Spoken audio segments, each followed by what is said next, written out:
Step aside Yamal and Mbappe, the La Liga GOAT is officially back. Meanwhile, both Manchester clubs made controversial keeper signings, and Chelsea just bought a player they literally sold a month ago. This is DMAC Daily. The duality of Antony is truly remarkable. On one hand, you have a player who objectively failed to deliver at Manchester United, a player who was brought in for an astronomical fee, yet quickly became a meme in the football world. We've all seen the footage, from the fidget spinning to that notorious photo of the Brazilian stepping up from the bench. The theatre of dreams quickly became Antony's living nightmare. The stats painted a similarly bleak picture. Bro ended up accumulating more yellow cards than goal contributions in the Premier League. There's an argument to be made that he was United's worst ever signing, but on the other hand, he could unironically go on to become one of Real Betis's best signings, one of La Liga's best signings. Okay, maybe that's a tad premature, but if his previous loan spell is anything to go by, this is a player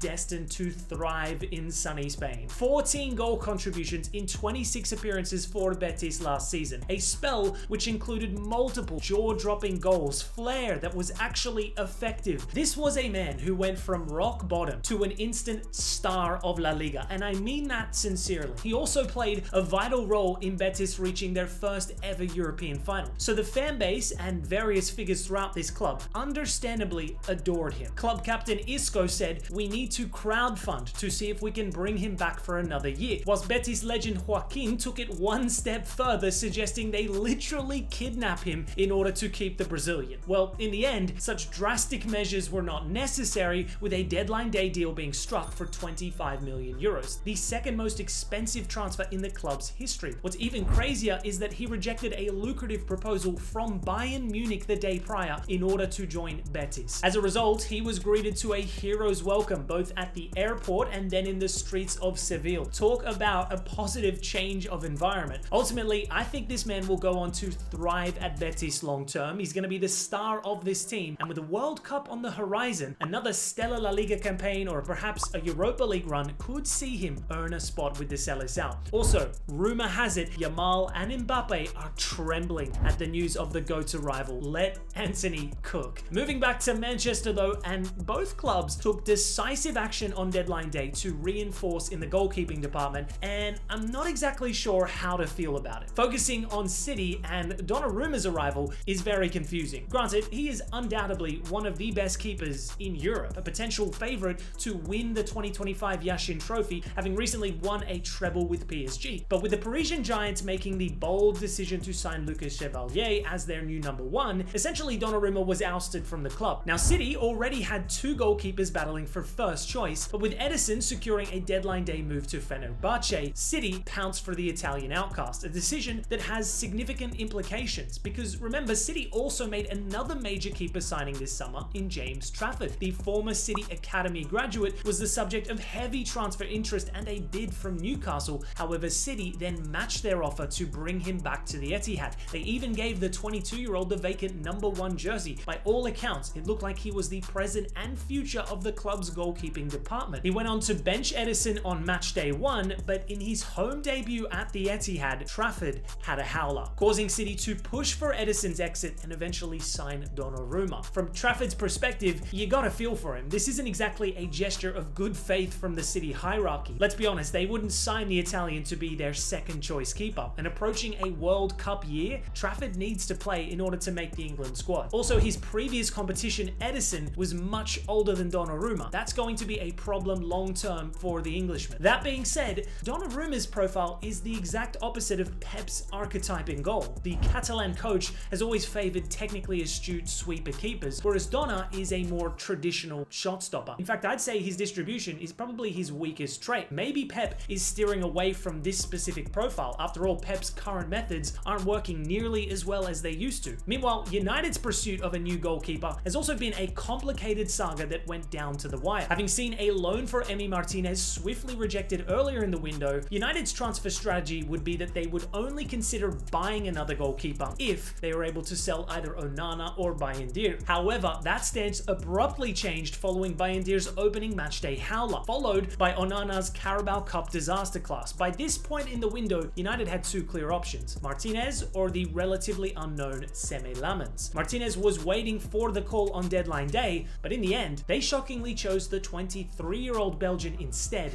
in a €21 million deal. The reason they opted for the Antwerp keeper was because he's viewed as a long-term project, one that may not instantly become first choice, but has the potential to become that one day. Lamens isn't the most renowned name internationally. He's only been a first choice keeper for one season in an environment with much less pressure, but there are real signs he could become elite. He's in the 99% worldwide for saves per 90 and crosses stopped, which is an area United's current keepers notably struggle with. Beyond that, he made the most saves in Europe's top 10 leagues last season and also saved the most penalties too, keeping out 5 of 7 attempts. He stands at 6'4" tall, is competent with both feet, and has fairly decent distribution too. Now, it's very difficult to make a definitive assessment so soon. He's yet to be truly tested at the highest level, but United's recruitment team are hoping this is their long-term answer in goal. Staying in England, and Chelsea may have saved their most bizarre transfer saga of all till the very end of the window. You thought the Jackson deal, Guiu's 1-month loan at Sunderland, or the Chilwell and Enciso deals were weird. Well, let me introduce you to a name you may not have heard of previously, Isha Samuel-Smith. The former Everton youth player joined Chelsea in 2023 for around €4 million.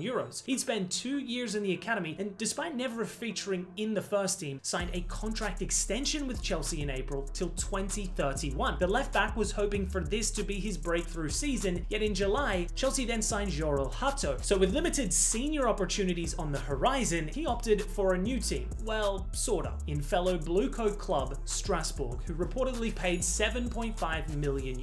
But his Strasbourg career would be short-lived, because on deadline day, Chelsea managed to get rid of another left back to join Strasbourg in Ben Chilwell. But in doing so, it has made Samuel-Smith's pathway to first-team football at Strasbourg increasingly difficult. So Chelsea decided, okay, we'll just buy him back less than 5 weeks later for the same fee. And then they instantly loaned him to the Championship via Swansea City. Their logic is that he can follow in the footsteps of James, Mount, Tomori, and Abraham, who developed significantly via the second tier of English football. It's not a terrible strategy per se, but it's very clear the Blue Co sporting model solely views players as tradable assets for their portfolio. The conflict of interest in terms of negotiating and the artificial numbers involved is just ridiculous, but it is technically legal according to the flawed rules of both FIFA and UEFA. And this is coming from a Chelsea fan. Now for some quickfire news to close out the show, and Ilkay Gundogan will join Galatasaray on a 2-year contract. Grimsby Town have been fined 20k for fielding an ineligible player in their Carabao Cup triumph over Manchester United. Eric 10 Seconds will receive €5 million